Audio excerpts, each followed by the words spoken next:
ሜደጌ ክብሬናት ማረጌ ሽታ አንቺ ያላህ ስጦታ።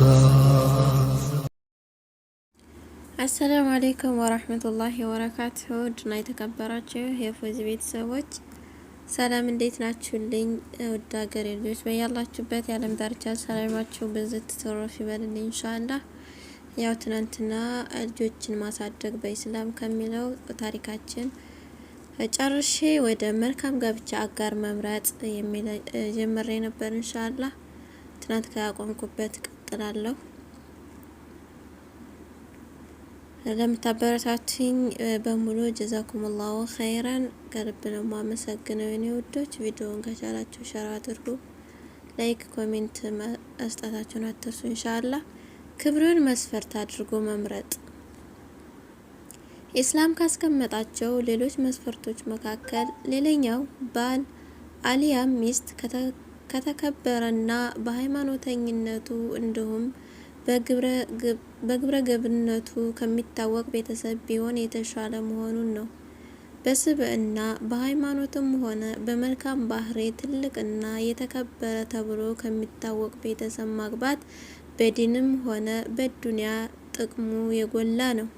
ከመልካም ቤተሰብ መጥፎ ነገር ሊወጣ አይችልም ተብሎ ይታሰባልና ነብዩም ሰለላሁ ዐለይሂ ወሰለም ይህንኑ ተናግረዋል። ሰዎች በመልካምና መጥፎ ይበላለጣሉ። በጃህሊያ መሀይምነት ዘመን በላጭ የሆኑትን እስልምና ውስጥ ገብተው እውቀትን ያገኙ እንደሆነም በላጭ ናቸው። በሌላ ደግሞ ባለዘገባ ደግሞ ነቢያችን ሰለላሁ ዐለይሂ ወሰለም ፊት በማየት እንዳትታለል አሳስበዋል። አደራችሁን ኸድራ ወይም ደግሞ አንድ ደሙ ግቡ የሆነችዋን ተጠንቀቁ አሉ። ሰዎች ምንድነው እሱ የአላህ መልእክተኛ ሆይ በማለት ጠየቋቸው። እርሳቸውም በመጥፎ ቦታ ላይ የበቀለች ቆንጆ ሴት ናት አሏቸው። ዳር ቁጥኒ ዘግበውታል።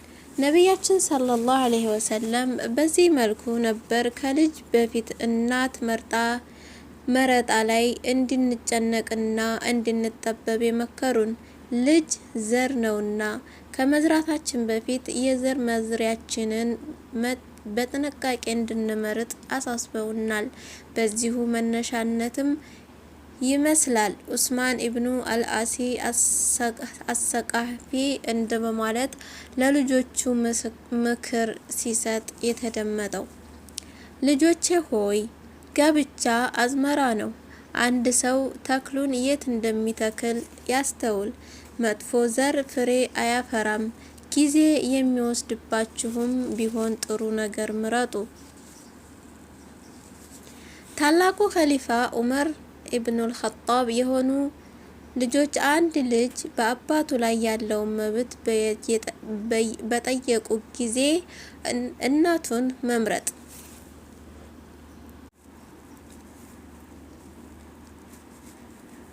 መልካም ስም ማውጣት፣ ቁርአንን ማስተማር በማለት መለሱላቸው።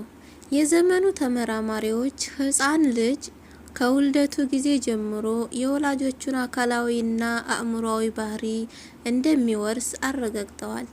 አንድ ልጅ ከወላጆቹ በመውረስም ሆነ በሃይማኖቱ አስተምሮ ምርጥ ሴቶችን ሰብስቦ የሚያድግ ከሆነ በስነ ምግባርም ሆነ በሃይማኖቱ እውቀት ከፍተኛ ደረጃ ላይ ሊደርስ ይችላል። በአላህ ፍራቻ የታነጸ ተግባቢና ሰውን አክባሪ ከመሆኑም በላይ ለሌሎችም መልካም አርአያ ሊሆን ይችላል። በመሆኑም ትዳር ፈላጊዎች ለራሳቸው ጊዜያዊ ስሜት ሳያደሉ ለኢስላም በማሰብ በዚህም ሆነ በዚያኛው ዓለም የምታዋጣቸውን ተጣማሪ ከመምረጥ አንጻር በእጅጉ ማሰብ ይኖርባቸዋል። ሶስተኛ በጋብቻ መራቅ። ሌላው እስልምና ከሚያመለክትባቸው ነገሮች መካከል የስጋ ዘመድ ከሆነችው ይልቅ ራቅ ያለችውን መምረጡ ላይ ነው። ይህም አካሄድ ለሚወለደው ልጅ በማሰብ በደም ሊወራረሱ ከሚችሉ በሽታዎችም ሆነ ሌሎች ነገሮች ቀጣዩን ትውልድም ለመጠበቅ ያስችላል። ከዚህም በተጨማሪ ባዳ የሆነችን ሴት ማግባት በሙስሊሞች መካከል ለመተዋወቅና ማህበራዊ ትስስርን ለማምጣት የጎላ ፋይዳ አለው። አንድነታቸውም ያጠነክራል። ባህሪም ሆነ አካላዊ ገጽታ ተወራራሽ ነውና በዚህኛው ቤተዘመድ ውስጥ የሚታየው ድክመትም ሆነ ጉድለት ባዕድ የሆኑትን በማግባት የሚሸፈንበት ሁኔታ ይኖራል። ልጅ ደካማ ሆኖ እንዳይወለድ የወላጆች ድክመትም ሆነ በሽታዎች ለሚወለደው ልጅ እንዳይተርፍ ነቢዩ ሰለላሁ ዐለይሂ ወሰለም ከስጋ ዘመድ ጋር የሚደረግ ጋብቻን እንድንጠነቀቅ መክረዋል። በዚሁ ዙሪያ የተደረጉ ጥናቶችም ቢሆኑ የስጋ ዘመድ ጋብቻ በአካላዊም ሆነ አእምሯዊ ሁኔታ ላይ ድክመት እንደሚያመጣና ለልጅም መጥፎ ባህሪን ሊያወርስ እንደሚችል ያረጋግጣሉ። ይህንን እውነታ ከ14 ዓመታት በፊት የአላህ መልእክተኛ ሰለላሁ ዐለይሂ ወሰለም አረጋግጠውታል። ይህም አላህ ሱብሓነሁ ወተዓላ ከሰጣቸው ተአምራት መካከል የሚመደብ ነው። የቅርብ ዘመድ ያታግቡ ደካማ ልጅ ይፈጠራልና። 4ኛ ልጃገረዶችን ማስበለጥ። ሌላውና ኢስላማዊ ከሚመለከትባቸው ነገሮች ነጥቦች ተጠቃሽ የሚሆነው ጋብቻ ሲታሰብ ልጃገረድ የሆነችውን ካልሆነችው ማስቀደም ነው። ይህም የሆነበት ምክንያትና ጥቅም ስላለው ነው። ልጃገረድን ማግባት የቤተሰብን ጤናማ ግንኙነት ከሚያደፈርሱ ነገሮች ይጠብቃል። አላስፈላጊ አቲካራዎችና ግጭቶችን ለማስወገድ፣ ጥላቻን ለመቀነስ ጥቅም አለው። ሰው ሁሌም ቢሆን የመጀመሪያውን ይወዳል። የመጀመሪያው ካልሆነች በአንድም ሆነ በሌላ መልኩ ቀልቧ ሊሸፍት ይችላል ብሎ ሊያስብና ሊጠራጠር እንዲሁም በእሷም በኩል በእያንዳንዱ ነገሮች ላይ ከቀድሞ ሕይወቷ ጋር የማመዛዘን አጋጣሚ ሊኖር ስለሚችል ትዳሩ ንፋስ ይገባዋል ተብሎ ይፈራል። እናታችን አይሻ የምታወራልን ይህ ጣፋጭ ቡኻሪ የዘገቡት ሐዲስ ደግሞ ነገሮችን ይብለጥ ይገልጽልናል። ስለዚህ ጉዳዩ ለነቢዩ ሰለላሁ ዐለይሂ ወሰለም ስታወጋ እንዲህ በማለት ጠየቀቻቸው። ወደ አንድ ሸለቆ ወረድክ እንበል። አንድ ከላይዋ ላይ የተበላና ሌላ ምንም ያልተበላበት የፍሬ ዛፍ ቢያጋጥምህ በየትኛው ዛፍ ስር ነው ግመልህን ማሳረፍ የምትወደው? አለቻቸው። የአላህ መልእክተኛም ሰለላሁ ዐለይሂ ወሰለም ምንም ካልተበላባት አሏት። እርሷም እሷ ማለት እኔ ነኝ አለቻቸው። አይሻ ረዲየላሁ አንሃ ይህን ያለችው ነቢዩ ሰለላሁ ዐለይሂ ወሰለም ከሚስቶቻቸው መካከል ያገቡት ብቸኛዋ ልጃገረድ እርሷ ብቻ በመሆኗ ከሌሎች የምትበልጥ መሆኗን ለማስረዳት ነው። ነቢዩም ሰለላሁ ዐለይሂ ወሰለም በዚሁ አመላክተዋል እንዲህ በማለት አደራችሁን ልጃገረድ አግቡ፣ እነርሱ አንደበታቸው ጣፋጭ፣ ማህፀናቸው ንጹህ፣ ቶሎ የማያረጁ፣ በትንሽ ነገርም የሚወዱ ናቸውና። ኢብኑ ማጀህና በይሃቂ ዘግበውታል። በአንድ ወቅት የአላህ መልእክተኛ ሰለላሁ ዐለይሂ ወሰለም ከዛት አርሪቃ ዘመቻ በመመለስ ላይ ሳሉ ከጃቢር ጋር እያወጉ መጡ። ጃቢር ሆይ አግብተሃል አሉት። እርሱም አዎን አላቸው። ልጃገረድ ወይንስ ሴት ነው ያገባኸው አሉት። ሴት ነው ያገባሁት አላቸው። እንድታጫውትህና እንድታጫውታት ለምን ልጃገረድ አላገባህም አሉት። ጃቢርም የአላህ መልእክተኛ ሆይ አባቴ በኡሁድ ዘመቻ ቀን ሲሞት 7 ሴት ልጆችን ነው ትቶ ያለፈው። ለዚህም ነው ሁሉ ነገር የምትሰበስብልኝ ሴት ያገባሁት። ትሰበስብልኛለች፣ ትንከባከባቸዋለችም አላቸው። ነቢዩም ሰለላሁ ዐለይሂ ወሰለም ኢንሻአላህ ጥሩ አድርገሃል አሉት። ቡኻሪ፣ ሙስሊምና ሌሎችም ዘግበውታል። ከዚህ ሐዲስ የምንረዳው ሌላው አንዳንድ ጊዜ ከልጃገረድ ይልቅ ሴት ልጅ የምትመረጥበት ጊዜ መኖሩን ነው። ከህይወት ልምዷ ብዙ ነገር ይገኛልና። 5ኛ የምትወልደዋን መምረጥ። ሌላው ኢስላም ለትዳር የሚያመለክትባቸው ነገሮች መካከል ደግሞ ወላድ የሆነችውን ሴት ማግባት ነው።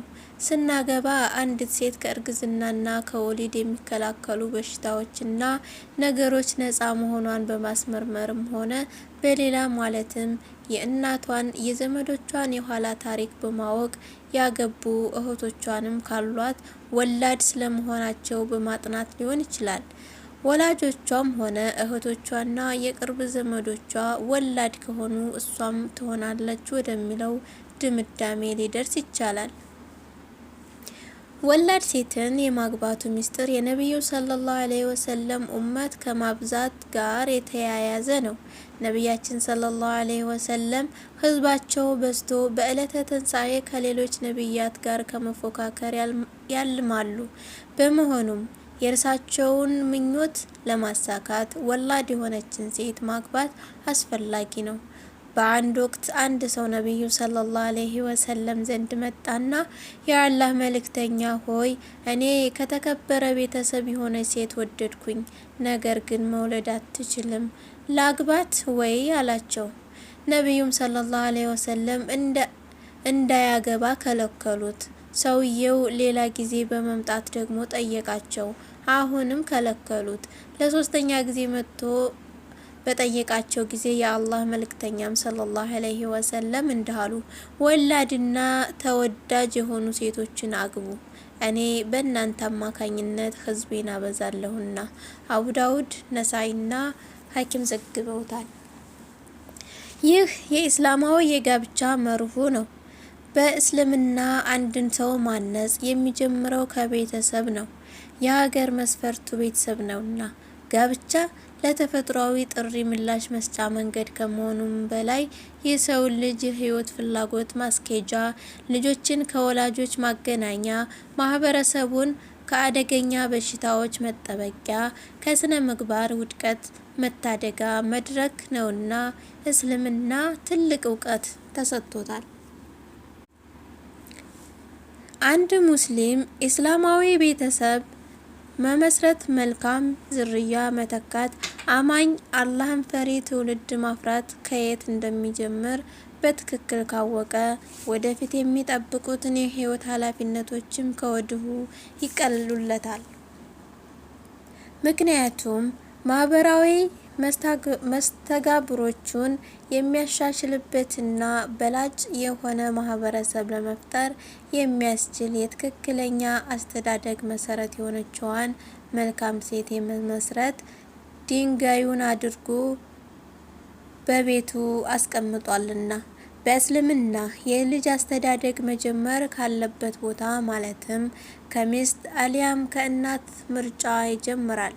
ይህም መልካም አስተዳደግ ላይ ተጽዕኖ የምታሰፍረውንና ገንቢ የሆነ ቀጣይ ትውልድ ለማዘጋጀት ብቃት ያላት አርአያ መሆን የምትችል ሴት በማግባት ነው። ልብ ያለው ልብ ይበል። የትውልድ ክፍተትን መሙላት። እነዚያ ጌታችን ሆይ ከሚስቶቻችንና ከዘሮቻችን ለዓይኖች መርጊያን ለእኛ ሰጠን፣ አላህን ለሚፈሩትም መሪ አደረገን የሚሉት ናቸው። እነዚያ በመታገሳቸው የገነትን ሰገነቶች ይመነዳሉ፣ በእርሷም ውስጥ ውዳሴንና ሰላምታን ይሰጣሉ። በእርሷ ውስጥ ዘውታሪዎች ሆነው ይሰጣጣሉ። መርጊያና መኖሪያይቱ አማረች። ሱረቱል ፉርቃን ገጽ 25 ከ74 እስከ 76። እነዚያም ያመኑትና ዝርያቸውን በእምነት የተከተለቻቸው ዝርያቸውን በእነርሱ እናስጠጋለን፣ ከስራቸውም ምንም አናጓድልባቸውም። ሰው ሁሉ በሰራው ስራ ተያዥ ነው። ሱረቱል አጡር ገጽ 52 ቁጥር 21 ላይ። ብዙ ሰዎች ስለ ትውልድ ክፍተት በተደጋጋሚ እያወሩ መፍትሄ ያሉትን ሀሳብ ይሰነዝራሉ። ኢስላም የትውልድ ክፍተትን በሁለት መልኩ ያየዋል፣ አዋንታዊና አሉታዊ። አሉታዊ ክፍተት የሚባለው አለመከባበር፣ አለመግባባት ሲሆን አዋንታዊ የሚባለው ደግሞ በራስ መተማመን፣ ከጥገኝነት መራቅ፣ አዲስ ነገር ለመቀበል መዘጋጀት፣ ትኩስ ሀሳብ፣ አዲስ ነገር መፍጠር ነው። እንዲህ አይነቱ የትውልድ ክፍተት ለእድገትና ለልማት ወሳኝ በመሆኑ ኢስላም ያበረታታዋል። ቁርአንን የትውልድ ክፍተቱን በሁለት ያየዋል። በአንድ በኩል ምንም መስሪያ የሌለውና ትርጉም አልባውን የአባቶቻችን መንገድ የተባለ ነገር ሲወቅስ፣ በሌላ በኩል የቀጥተኛው አባታችን የአብርሃም መንገድ ያደንቀዋል። አሉታዊ የትውልድ ክፍተት የቅርብ ጊዜ ክስተት ነው። መንስኤውም ብዙ የልጅ ልጅ ያራቡት ቤተሰብ መጥፋት፣ ህጻናት በመኝታዎቻቸው ላይ ተጋድመው ከአያቶቻቸው ተረት መስማት እየቀረ ከወንድ አያታቸው ጋር አብሮ መጓዝ ሲጠፋ የመጣ ሊሆን ይችላል። ሌላው የአሉታዊ የትውልድ ክፍተት መንስኤ ግለኝነት ነው። ግለኝነት ነጻነትና እኔ ብቻ የሚባል ፍልስፍና ነው። በልጆችና በወላጆች መካከልም ያለው የመነጋገሪያ ርዕስ እጥረት ወይም የጋራ አጀንዳ ማጣት የዚህ መንስኤ ነው። የኢኮኖሚ ጫና ምክንያት እናትም አባትም ስራ ይሰራሉ። በተሰራ ጥናት መሰረት ወይም በምዕራቡ ዓለም ወላጆች በሳምንት ከወላጆቻቸው ጋር የሚነጋገሩት ለ15 ደቂቃ ብቻ ነው። የአቻላቻ ክለቦችም ሁሉም በየእድሜ እርከኑ ላይ ብቻ እንዲንጠላጠል የሚያደርጉ ሌላኞቹ የትውልድ ክፍተት መገለጫዎች ናቸው። አሉታዊ የትውልድ ክፍተት ይህ ተፈጥሯዊ ነው። መግባባትና መነጋገር ለሰው ልጅ ባህልና ስርዓት መዳበር ወሳኝ ሚና አለው። አላህ አንድ ትውልድ ከሌላኛው ጋር እንዲዋደድ አድርጎ ፈጥሮታል።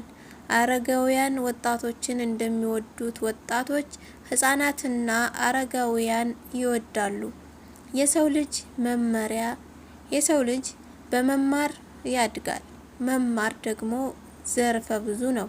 አንድ ትውልድ ለሌላኛው እውቀት ያሻግራል። የተቀበለውም ትምህርቱን ይብለጥ አዳብሮ ለሚቀጥለው ይሰጣል። ለመማማር ደግሞ መተባበር እና መረዳዳት እንዲሁም ሰላምን ይፈጥራል። ኢስላም ታላቅ ለታናሽ እንዳዝን፣ ታናሽም ታላቅን እንዳከብር ያሳስራል። ምእምናን ማለት ደግሞ ልክ እንደ ጀሃነም ሰዎች ትውልድን የሚወቅሱ ሳይሆኑ ከነሱ የቀደሙትን በዱዓ የሚያስታውሱ ናቸው። እነዚያም ከበኋላቸው የመጡት ጌታችን ሆይ ለእኛም ለእነዚያም በእምነት ለቀደሙን ወንድሞቻችን ምህረት አደረግን። በልቦቻችን ውስጥ ለነዚያ ለአመኑት ወይም ሰዎች ጥላቻን አታድርግ። ጌታችን ሆይ አንተ ሩህሩህ አዛኝ ነህና ይላሉ ሱረቱል ሐሽር ገጽ 59 ላይ ቁጥር 10። ከጋኔንም ከሰውም ከእናንተ በፊት በእርግጥ ካለፉት ህዝቦች ጋር ሆናችሁ እሳት ውስጥ ግቡ ይላቸዋል። አንዲቱ ህዝብ ወደ እሳት በገባች ቁጥር ወይም ያሳሳተቻትን ቢጤዋን ትረግማለች።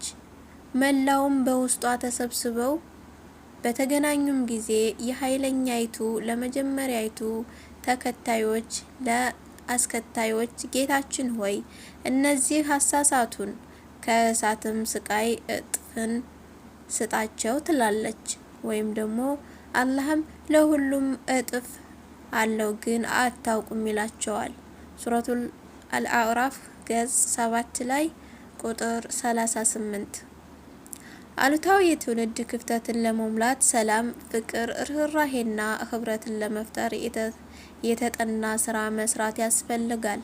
በተቻለ መጠን ሙስሊም ቤተሰቡን ሊያሰፋ ወላጆችንና አያቶችን በየጊዜው መጎብኘት ያስፈልጋል። በተለይም ወላጆችን ከልጆች ጋር በመሆን መጠየቅ ያስፈልጋል። ወላጆች ለልጆቻቸው ሰፊ ጊዜና ትኩረት መስጠትና እንዲጠይቁ ማበረታታት አለባቸው። የፈለጉትን ቢጠይቁም ሊቀለድባቸው አይገባም።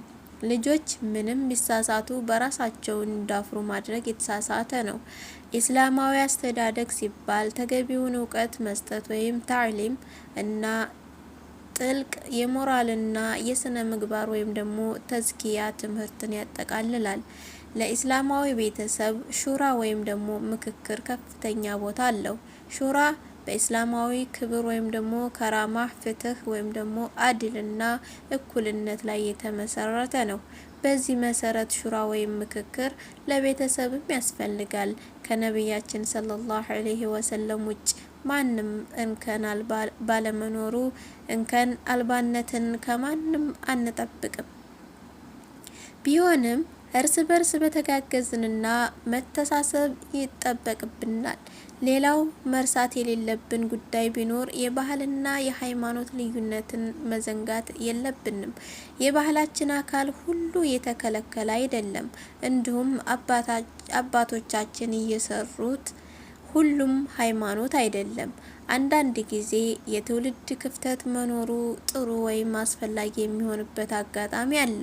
ከማህበራዊና ኢኮኖሚያዊ ለውጦች ጋር ተያይዞ የሚመጡ ለውጦች የትውልድ ክፍተት ይፈጥራሉ።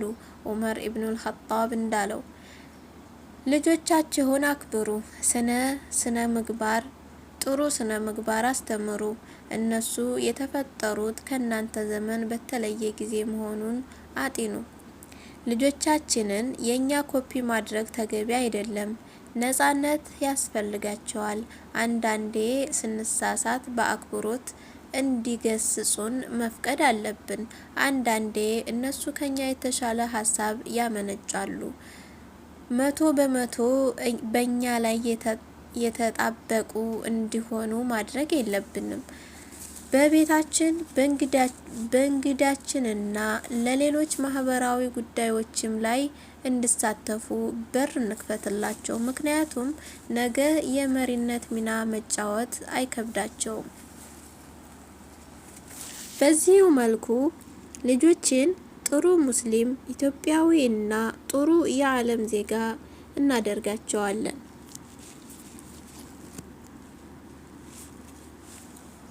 የቤት ውስጥ ግጭት፣ ወንጀልና ኃጢአት።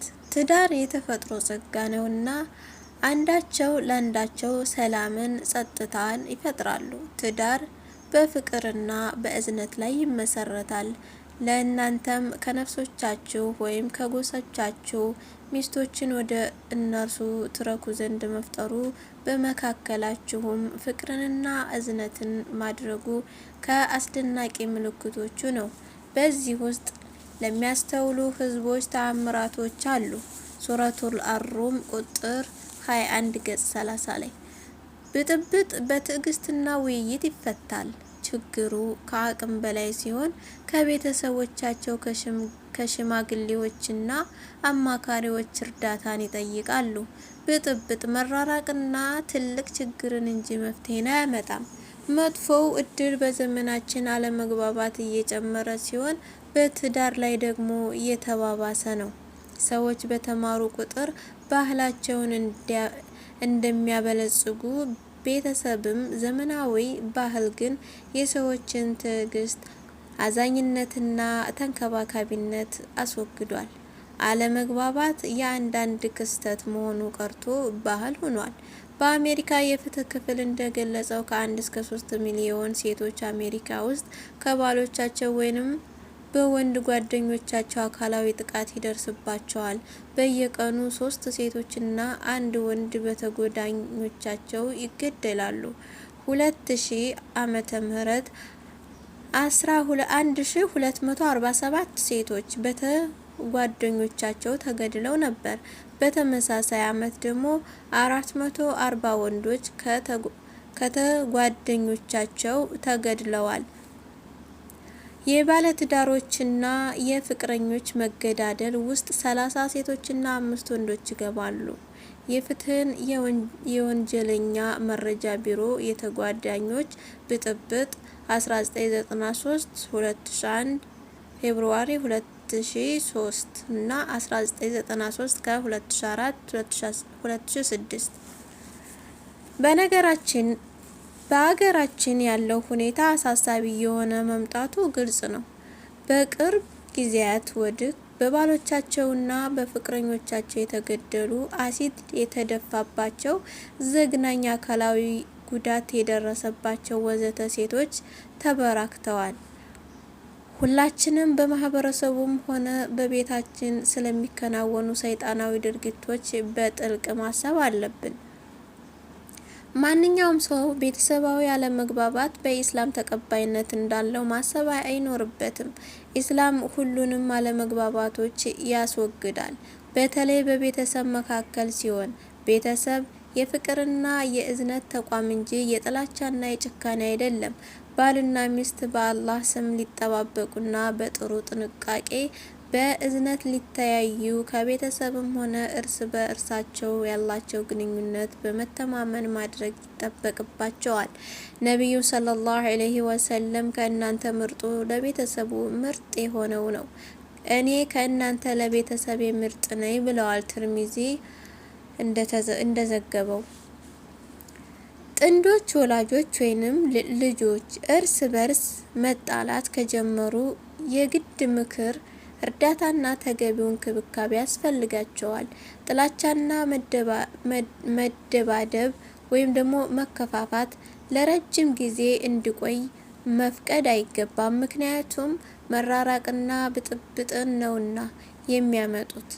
ማንም ወንድ ሆነ ሴት የራሳቸውን አስከፊ ባህሪ ሃይማኖታዊም ሆነ ባህላዊ ምክንያትና ሽፋን መስጠት የለባቸውም። ማንኛውም አይነት አለመግባባቶች በቤተሰብ መካከል ከተፈጠረ የቤተሰቡ ታላላቅ ሰዎች፣ አሊሞችና የማህበራዊ ጉዳዮች ሰራተኞች ትኩረት ሰጥተው ሊሰሩባቸው ይገባል። አለመግባባትን ለመገሰጽም ሆነ ለማሳወቅ እረፍትና ሃይማኖታዊ ገደብ ሊይዘን አይገባም።